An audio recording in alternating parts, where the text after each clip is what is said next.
მოგესალმებით, მე ვარ თინათინ მასწავლებელი.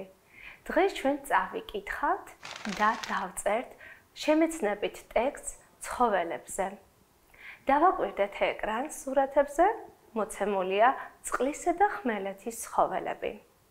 გავიხსენოთ მათი სახელები, ტექსტზე დაწერილია შეცდომით მათი სახელები. მოდი წავიკითხოთ ერთად და გავიხსენოთ მათი სახელები. პირველი ჯიხვი. ეს არ არის ჯიხვი, ეს არის აქლემი.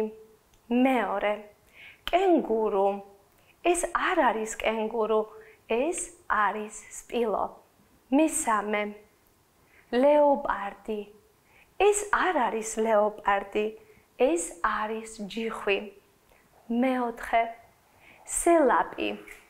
ეს არ არის სელაპი, ეს არის ლეოპარდი. მეხუთე აქლემი. ეს არ არის აქლემი, ეს არის კენგურუ. მეექვსე სპილო. ეს არ არის სპილო, ეს არის პინგვინი. მეშვიდე ეს არის ნიანგი, ეს არ არის ნიანგი, ეს არის ვეშაპი. ჯიხვი. ეს არ არის ჯიხვი, ეს არის სელაპი. და ბოლოს ვეშაპი. ეს არ არის ვეშაპი, ეს არის ნიანგი. ახლა ჩვენ გავიხსენოთ კონტინენტები და რომელ კონტინენტზე რომელი ცხოველი ბინადრობს, ეს უნდა შევისწავლოთ. კონტინენტებია: პირველი ანტარქტიდა, ევროპა, აზია, აფრიკა, ავსტრალია, ჩრდილოეთ ამერიკა და სამხრეთ ამერიკა. ახლა ვნახოთ, რომელი ცხოველი სად ბინადრობს. კენგურუ ბინადრობს ავსტრალიაში. აქლემი ბინადრობს აზიაში, აფრიკაში და ავსტრალიაში. პინგვინი ბინადრობს ანტარქტიდაში. მურა დათვი ბინადრობს ევროპაში, აზიაში და ჩრდილოეთ ამერიკაში. მოდი ვნახოთ შემდეგი ცხოველი. ნიანგი ბინადრობს ჩრდილოეთ ამერიკაში, აფრიკაში, ავსტრალიაში და აზიაში. ახლა ვნახოთ შემდეგი, ეს არის ლეოპარდი. ლეოპარდი ბინადრობს სამხრეთ ამერიკაში. შევავსოთ წინადადებებში გამოტოვებული ადგილები. სად ბინადრობენ ისინი? კენგურუ ძირითადად ავსტრალიაში ბინადრობს. აქლემი გავრცელებულია აზიაში, აფრიკასა და ავსტრალიაში. პინგვინები ძირითადად ანტარქტიდაში არიან გავრცელებული. ჯიხვი ბინადრობს კავკასიაში. სპილო ბინადრობს აფრიკასა და აზიაში. გავასწოროთ წინადადებები.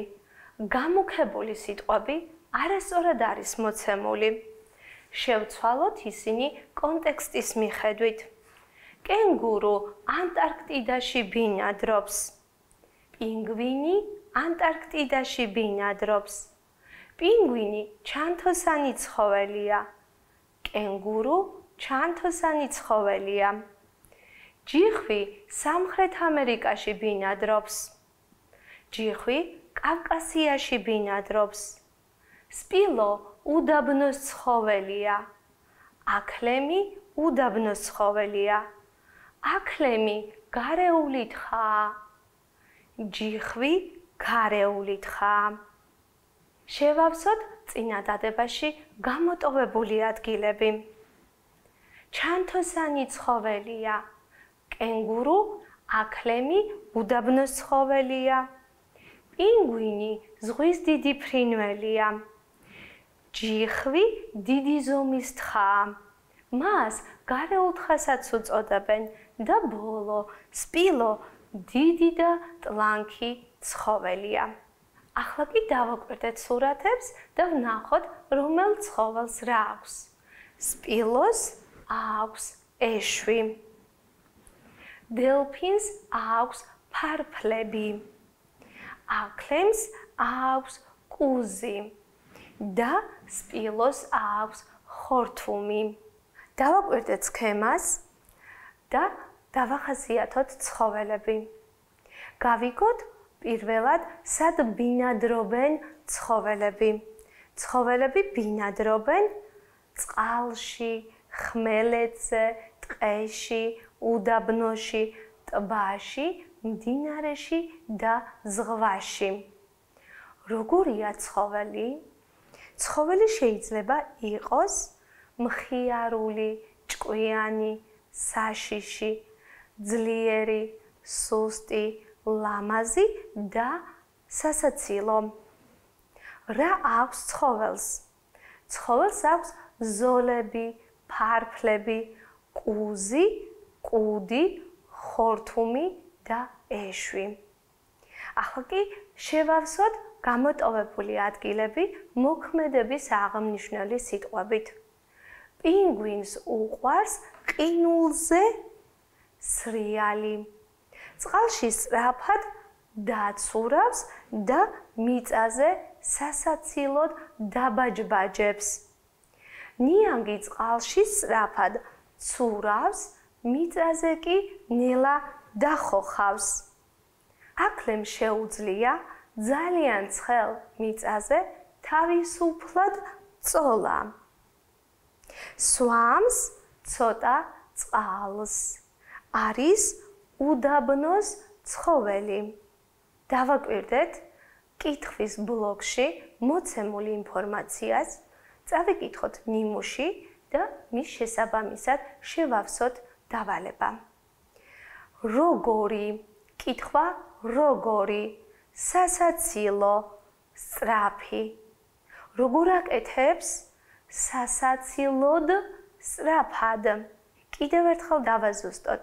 კითხვა როგორი? სასაცილო, სწრაფი.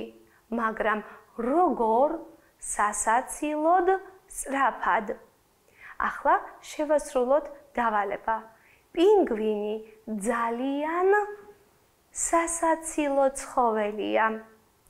ის ძალიან სასაცილოდ დაბაჯბაჯებს.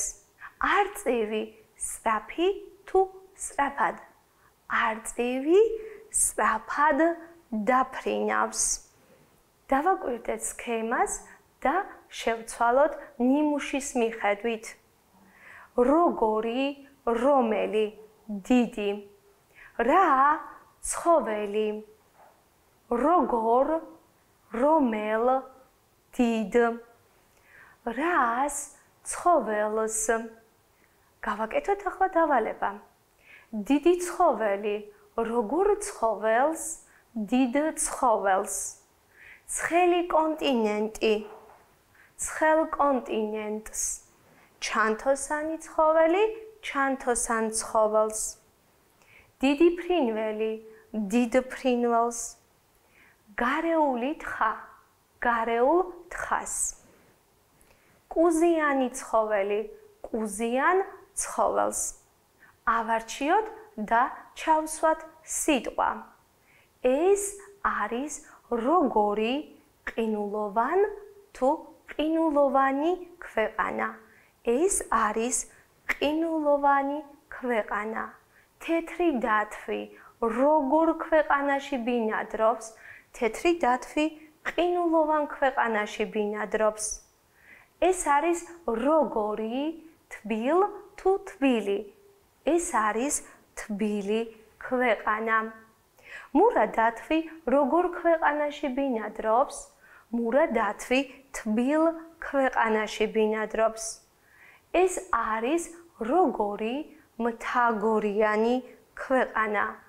ჩემი მეგობარი როგორ ქვეყანაში ცხოვრობს? ჩემი მეგობარი მთაგორიან ქვეყანაში ცხოვრობს. გავიხსენოთ წინა გაკვეთილზე ნასწავლი ენობრივი მასალა. დავაკვირდეთ და შევადაროთ ერთმანეთს. ადამიანი და ცხოველი. ადამიანი ცხოვრობს საქართველოში.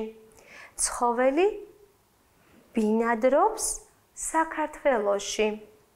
ადამიანი არის ქართველი. ცხოველი არის ქართული. ახლა კი შევავსოთ ცხრილი. ადამიანი და ცხოველი. ევროპა. ევროპელი, ევროპული. აზია. აზიელი, აზიური. ავსტრალია. ავსტრალიელი, ავსტრალიური. ინდოეთი. ინდოელი, ინდური. შვეიცარია. შვეიცარიელი, შვეიცარიული. კავკასია. კავკასიელი, კავკასიური. სამხრეთ ამერიკა. სამხრეთ ამერიკელი, სამხრეთ ამერიკული. შევადგინოთ წინადადებები მოცემული სიტყვების გამოყენებით. ჯიხვი, კავკასია, გარეული თხა. ჯიხვი, კავკასიური, გარეული თხა. ავსტრალია, სირაქლემა, ემუ. ემუ, ავსტრალიური, სირაქლემაა. ილია ჭავჭავაძე, საქართველო პოეტი. ილია ჭავჭავაძე ქართველი პოეტია. მარადონა, არგენტინა, ფეხბურთელი. მარადონა არგენტინელი ფეხბურთელია. წავიკითხოთ ტექსტები და ვუპასუხოთ შეკითხვებს. იყო ერთი ყინულოვანი ქვეყანა. ამ ქვეყანაში მარტო პინგვინები, თეთრი დათვები და ზღვის ლომები ცხოვრობდნენ. ხოდა ამ ყინულოვან ქვეყანაში ერთი ძალიან უცნაური და სასაცილო თეთრი დათვი ცხოვრობდა.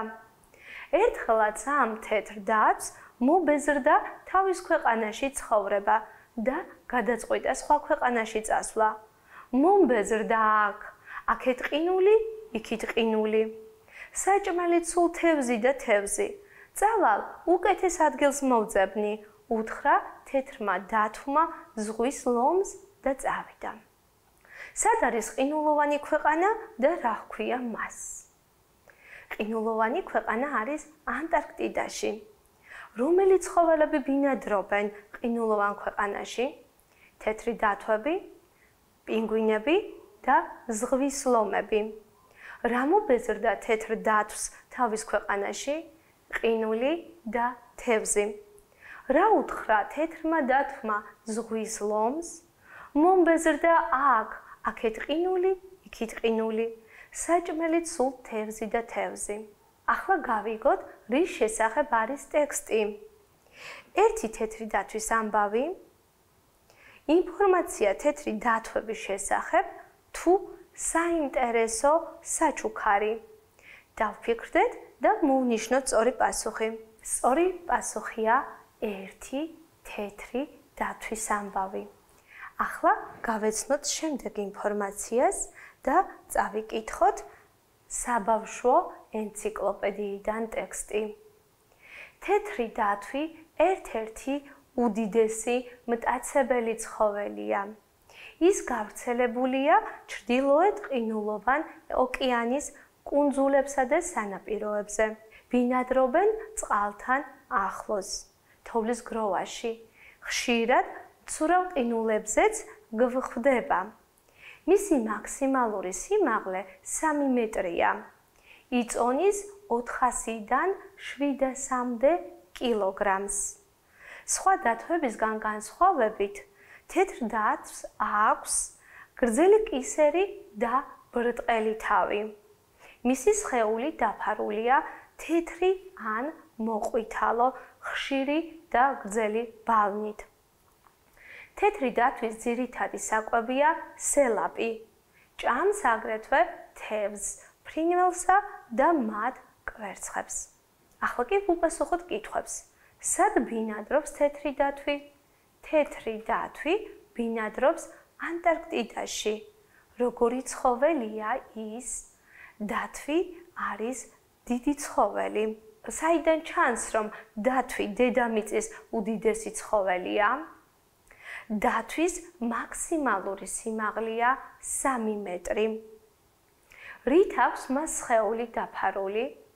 მისი სხეული დაფარულია თეთრი ან მოყვითალო ბალნით. რითი იკვებება თეთრი დათვი? თეთრი დათვი იკვებება თევზებით, მიირთმევს ასევე ფრინველებს და მათ კვერცხებს. რის შესახებ არის ინფორმაცია? მონიშნეთ სწორი პასუხი. ერთი თეთრი დათვის ამბავი, ინფორმაცია დათვების შესახებ თუ საინტერესო საჩუქარი. სწორი პასუხია ინფორმაცია თეთრი დათვების შესახებ. ახლა კი უნდა წავიკითხოთ მესამე ტექსტი. გამარჯობა ნინო. როგორ ხარ? მე კარგად ვარ. მივიღე შენი საჩუქარი. ძალიან გამეხარდა. ძალიან საინტერესო წიგნია. ბევრი უცნაური ამბავი წავიკითხე თეთრ დათვებზე. ისინი თურმე სელაპებსაც ჭამენ და ფრინველებსაც. მე მეგონა მარტო თევზები იყო მათი საკვები. გუშინ დოკუმენტური ფილმი ვნახე თეთრ და მურა დათვებზე. ძალიან მომეწონა. ხვალ კინოში მივდივარ. ახალი ფილმი გამოვიდა თეთრი დათვის მხიარული თავგადასავალი. ძალიან მაინტერესებს. კიდევ ერთხელ გიხდი მადლობას ასეთი კარგი საჩუქრისთვის. გკოცნი ლელა. ვინ არის წერილის ავტორი? დავაკვირდეთ. წერილის ავტორია ლელა. ვის წერს ის წერილს? ლელა წერს წერილს ნინოს. რა გაეხარდა წერილის ავტორს? წერილის ავტორს გაეხარდა საჩუქარი. რა არიცოდა ლელამ? ლელამ არიცოდა, რას ჭამდნენ თეთრი დათვები. რის შესახებ ნახა მან დოკუმენტური ფილმი? მან ნახა დოკუმენტური ფილმი თეთრი დათვების მხიარული თავგადასავალი. რის შესახებ არის ტექსტი? მონიშნე სწორი ინფორმაცია. ერთი თეთრი დათვის ამბავი, ინფორმაცია თეთრი დათვების შესახებ თუ საინტერესო საჩუქარი. საინტერესო საჩუქარი. გავიხსენოთ ტექსტები და მოვნიშნოთ სწორი ინფორმაცია. რომელ ტექსტებშია საუბარი თეთრი დათვების ფიზიკურ მონაცემებზე? ა. თამარ ფხაკაძის ტექსტში, ბ. საბავშვო ენციკლოპედიის ტექსტში თუ გ. ლელას წერილში. სწორი პასუხია საბავშვო ენციკლოპედიის ტექსტში. ვნახოთ შემდეგი კითხვა. რომელ ტექსტში ჩანს ავტორის დამოკიდებულება და ემოციები? ა. თამარ ფხაკაძის ტექსტში, ბ. საბავშვო ენციკლოპედიის ტექსტში თუ გ. ლელას წერილში. სწორი ინფორმაცია ლელას წერილში. რომელი ტექსტი გადმოგცემს მხოლოდ ინფორმაციას? თამარ ფხაკაძის ტექსტი, საბავშვო ენციკლოპედიის ტექსტი თუ ლელას წერილი. სწორი პასუხია საბავშვო ენციკლოპედიის ტექსტი. რომელ ტექსტშია ამბავი გადმოცემული? ა. თამარ ფხაკაძის ტექსტში, ბ. საბავშვო ენციკლოპედიის ტექსტში თუ გ. ლელას წერილში. სწორი ინფორმაცია თამარ ფხაკაძის ტექსტში. ახლა კი შევადაროთ ერთმანეთს თამარ ფხაკაძის ტექსტი და ლელას წერილი. მოვნიშნოთ სწორი ინფორმაცია. გადმოცემულია ერთი თეთრი დათვის მხიარული ამბავი თამარ ფხაკაძის ტექსტში. გადმოცემულია ერთი პატარა გოგოს ემოცია ლელას წერილში. არის პერსონაჟი თამარ ფხაკაძის ტექსტში. არის მისალმება, მოკითხვა და დამშვიდობება ლელას წერილში. არის დიალოგი თამარ ფხაკაძის ტექსტში. ახლა კი ბავშვებო, მე უნდა მოგცეთ თქვენ ერთი საინტერესო დავალება. დააკვირდით სქემას და ამ სქემის მიხედვით თქვენ უნდა აირჩიოთ ერთ-ერთი ხმელეთის ცხოველი ან ზღვის ცხოველი და ამ ინფორმაციაზე დაყრდნობით თქვენ უნდა დაწეროთ მის შესახებ ინფორმაცია. ტექსტში აუცილებლად უნდა იყოს წამყვანი ინფორმაცია, ბინადრობა, ფიზიკური მონაცემები, საკვები და ცხოვრების წესი. დავაკვირდეთ სურათს. ინფორმაცია მოცემულია აქლემის შესახებ და ჯიხვის შესახებ. თქვენ შეგიძლიათ ეს აირჩიოთ ან სხვა ტექსტი მოიძიოთ. მე გემშვიდობებით, ნახვამდის.